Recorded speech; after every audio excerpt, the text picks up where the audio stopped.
आप ये पाकिस्तान से बड़ा ही आर्गुमेंट आता है कि वो सब अरेस्ट हैं और वो सब जेल में। सर लखवी का बच्चा हुआ था सर, वो जेल में था, 2 साल तक जेल में था, उसके घर में बच्चे हो रहे सर, ये कैसे हुआ था कमाल, जरा सर मुझे ये समझाएं। अच्छा, इनका एक ये है वैभव जी का, मैं कहूंगी कि बड़े ही nice person, very nice human being.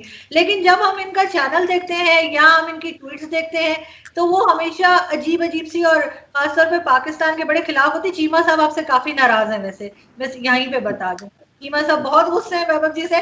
तो आप क्या कहेंगे इस बारे में कि क्यों आपका चैनल जो है वो इस तरह की वीडियोस लगाता है, इसमें मेजर साहब भी होते हैं और आप लोग बलूचिस्तान पे मुसलसल बात करते हैं और इसी तरह से आपकी ट्वीट्स भी होती हैं? देखिए मुझसे तो आसिफ गफूर साहब बहुत नाराज थे, तो अब आसिफ गफूर ने नाराज होकर क्या कर लिया था, चीमा साहब नाराज होकर क्या कर लेंगे, तो पहली चीज तो वो। दूसरी चीज इन्होंने बताया कि अब मुझे थोड़ी हंसी भी आई कि उन्होंने कहा कि बुरहान वानी ने शम्मा जला दी है और वो ऐसी शम्मा है। अब देखिए सर, मुझे नहीं पता, आपको शायद इसके बारे में पता हो नहीं पता हो, बुरहान वानी मारा गया था जब, तो उसने वो मारा इसलिए गया बिकॉज उसकी 5 गर्लफ्रेंड्स थी, और वो एक गर्लफ्रेंड ने टिप ऑफ कर दिया आर्मी को कि वो दूसरी गर्लफ्रेंड से मिलने जा रहा है। उसको मालूम चला, वो जेलसी के मामले में उसको इन्फॉर्मेशन मिली, वो मार दिया गया। तो सर अब ऐसे लोग जो, मतलब ये कौन सी शम्मा जलाते हैं सर, अब मैं क्या बोलूं। अच्छा, एक बात ये है कि आपने बात की थी कि वो बुरहान वानी शहीद है। देखिए सर, आपके यहाँ तो वजीर आजम ने उसामा बिन लादेन को शहीद बोल दिया, तो बुरहान वानी तो शहीद है ही है, फिर तो वो कोई बात ही नहीं है। जब उसामा बिन लादेन शहीद हो सकता है और वो नेशनल असेंबली में खड़े होकर के उसके ऊपर तबसरा कर रहे थे कि उसको शहीद कर दिया अमेरिका ने, तो अभी उसमें मैं क्या बोलूं। अब वो भी चीज आपकी ठीक है, आप उसको शहीद बोल सकते हैं, आपका नजरिया। बलूचिस्तान जो है, बलूचिस्तान।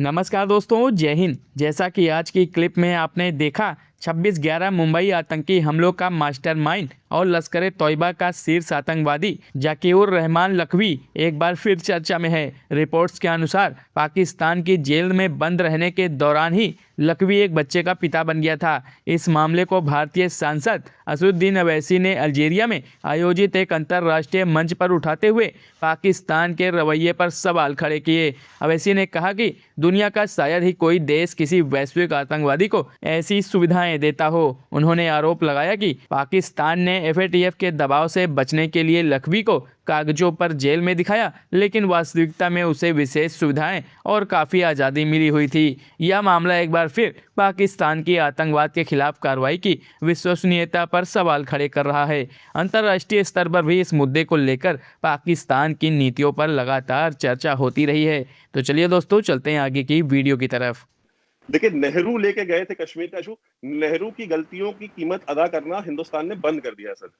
और नेहरू ने वही नहीं, नेहरू ने और भी बहुत सारे ब्लंडर्स किए हैं जिनको रेक्टिफाई किया जा रहा है, और वो चीजें धीरे धीरे रेक्टिफाई होंगी। मुझे पता है गांधी से और नेहरू से बहुत प्यार आजकल जागा हुआ है पाकिस्तान में लोगों को कि ये गांधी वाला हिंदुस्तान नहीं रह गया, अब ये नेहरू वाला हिंदुस्तान नहीं रह गया। तो ठीक है सर, अब अगर आपको इतनी मोहब्बत थी तो आप अलग क्यों हुए? पहली चीज, जिन्ना की तस्वीर पीछे लगाते हैं और आगे बैठ के तबसरा कर रहे होते हैं नेहरू और गांधी के बारे में, उनसे अपनी मोहब्बत का इजहार कर रहे होते हैं आपके वजीर आजम और दुनिया भर के जो एनालिस्ट हैं। तो बलूचिस्तान का जो इशू है वो नेहरू नहीं लेके गए, तो ये कोई इसका मतलब ये नहीं कि हम उसकी बात नहीं करेंगे। बलूचिस्तान का जो मसला है वो, कश्मीर में तो आर्म्ड इंसर्जेंसी 1989 में शुरू हुई, बलूचिस्तान में तो आर्म्ड जो फ्रीडम मूवमेंट है वो 1948 से चल रही है। जो खान ऑफ कलात के जो भाई थे, he was the first person to take the path to the mountains।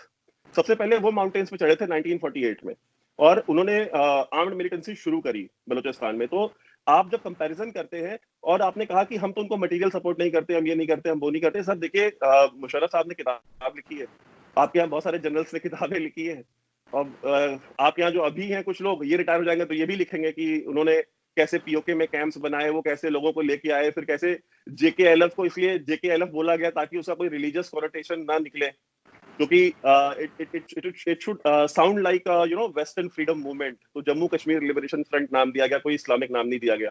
फिर बाद में इस्लामिक नाम की तंजीमें बनाई गई पाकिस्तान के अंदर, जो कि वहां पे हमेशा एक्टिव रही हैं। तो सर आप डिनाई कर दें, मैं डिनाई कर दूं, मुझे नहीं पता रॉ बलूचिस्तान में क्या करती है क्या नहीं करती है।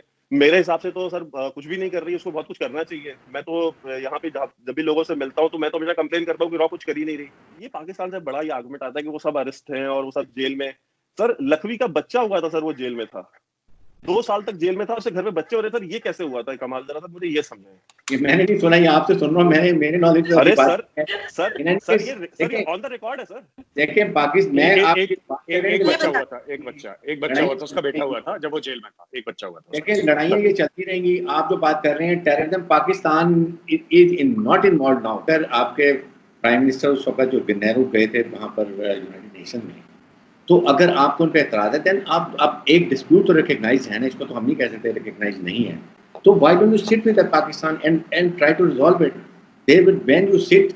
और जितनी भी लड़ाई होगी आपकी, अल्टीमेटली चाहे सेकंड वर्ल्ड वॉर है, फर्स्ट वर्ल्ड वॉर है, कोई वॉर ले लें, then you have to sit across the table and resolve it. And particularly Pakistan India के केस में कि आर बाउंड्रीज आर परमानेंट, जो नेबर्स परमानेंट होते हैं, बाउंड्रीज परमानेंट होती हैं, you should learn to live peacefully, it is both of us. ठीक है, प्रॉब्लम ये है कि जब एक क्रॉप करेगा तो दूसरा करता है, इसलिए एक पहले फिदा और फिर कॉन्फिडेंस बिल्डिंग मेजर्स करें। देयर 101 अदर इश्यूज, आप वो भी नहीं बात करना चाहते। मैं तो ये कहता हूँ now is high time, we are both are nuclear countries, हमारे अवाम चाहते हैं इकोनॉमिक प्रॉस्पेरिटी, इकोनॉमिक तरक्की, सोशल वेलफेयर बीइंग चाहिए। लेकिन एक चीज और है कि आप लोगों को सीपैक से भी प्रॉब्लम है, और आपको लगता है कि जैसे ब्रिगेडियर साहब ने कहा कि बैठ के बात हो सकती है। अच्छा, दूसरी चीज है कि 1994 में इंडियन पार्लियामेंट ने एक रेजोल्यूशन पास करा था कि the entire state of Jammu and Kashmir belongs to India, which includes PoK and Gilgit Baltistan. As an Indian, my parliament's 1994 resolution supersedes United Nation Security Council resolutions of 1948। Number 1, India बिल्कुल इस चीज को मानने को तैयारी नहीं है। तीसरी बात, ये जो हम लोग आपने बात करी सीपैक की, देखिए सर, कई पाकिस्तानी कहते हैं, मैं बस 1 मिनट लूंगा, कई पाकिस्तानी ये कहते हैं कि साहब इंडिया बड़ा जेलस है क्योंकि सीपैक है और इतनी बड़ी ट्रेड है। मैं पहले भी आप ही के वीडियो में बता चुका हूं कि सीपैक टोटल अभी इन्वेस्टमेंट $45 बिलियन का हुआ है, 45 बिलियन का वो, और जो 60 बिलियन है वो 15 साल के पीरियड में होना है पाकिस्तान में। मैंने डॉक्यूमेंट्स पढ़ी है सीपैक की, जितना सीपैक का 15 साल में होना है उससे ज्यादा, उससे दुगना हर साल इंडिया में होता है। इतना, उससे ज्यादा, उससे 1.5 गुना ज्यादा हमारी सिर्फ चाइना के साथ ट्रेड है। तो $60 billion for India is peanuts, मतलब ये हमारे लिए कुछ भी नहीं है। इंडिया, हमने कभी सीपैक के लिए ऑब्जेक्ट नहीं करा, हमारा सिर्फ 1 सिंगल ऑब्जेक्शन है, सीपैक इंडिया से आता है। 1994 पार्लियामेंट के रेजोल्यूशन के तहत गिलगिट बाल्टिस्तान और पीओके, जिसको आप लोग आजाद कश्मीर बोलते हैं, वो भारत का अभिन्न अंग है और सीपैक की एंट्री वहां से होती है। That is our only objection. हम चाहते हैं चाइना $200 बिलियन इन्वेस्ट करे पाकिस्तान में, हमें क्या दिक्कत हो सकती है? आपका मुल्क अलग है। Allow me to complete sir with your permission. पहली चीज, दूसरी चीज ये है ना कि अगर हम डिस्कस कर रहे हैं सीपैक, तो मैं बता दूं, हर एक डील, हमारी जितनी भी डील्स हैं, इंडिया की डील्स जितनी भी हैं, आप उनके पेपर्स पब्लिकली अवेलेबल हैं। अमेरिकन ने अगर 100 बिलियन इन्वेस्ट करे हैं, अगर सऊदीज ने 100 बिलियन इन्वेस्ट करे हैं, राइट, सीपैक का अभी भी पाकिस्तानी आवाम को नहीं बताया गया कि जो इन्वेस्टमेंट है, क्या लोन है, कितना पैसा आपको देना है, अगली किस्त कब जाएगी। और यही वो आपके जो जीओसी साहब थे, जीओसी साहब ने यही वो वीडियो, में अगर होता तो मैं आपको जरूर भेजता। मैं वैभव आपसे रिक्वेस्ट करूंगा, आप आरजू और ब्रिगेडियर साहब को दोनों को भेजें। वो जो सर्विंग ऑफिसर है, सर्विंग जीओसी हैं पाकिस्तानी आर्मी के, वो कह रहे हैं साहब कुछ पता ही नहीं है, देयर इज नो क्लैरिटी।